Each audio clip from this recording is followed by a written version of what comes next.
তোমরা ইউটিউব বা ইনস্টাগ্রামের মতো সোশ্যাল মিডিয়া প্ল্যাটফর্মগুলোতে নিশ্চয়ই ব্লগ দেখে থাকবে। তোমরা কি কেউ একদিনের জন্য ব্লগার হতে চাও?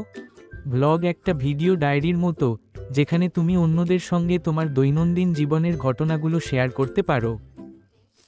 ভিডিওগুলো তোমার পছন্দের যে কোনো বিষয়ে হতে পারে, যেমন খেলাধুলো, খাবার দাবার বা কোনো নতুন জায়গা সম্পর্কে। ব্লগের মাধ্যমে তুমি দর্শকদের সঙ্গে এমনভাবে কথা বলবে যেন তারা তোমার সঙ্গেই আছেন। এটাই তোমাদের চ্যালেঞ্জ।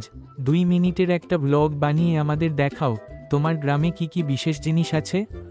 প্রথম ক্রিয়েটিভিটি ক্লাব সাবমিশন পোর্টালের মাধ্যমে তোমার ব্লগটা আমাদের সঙ্গে শেয়ার করো। All the best.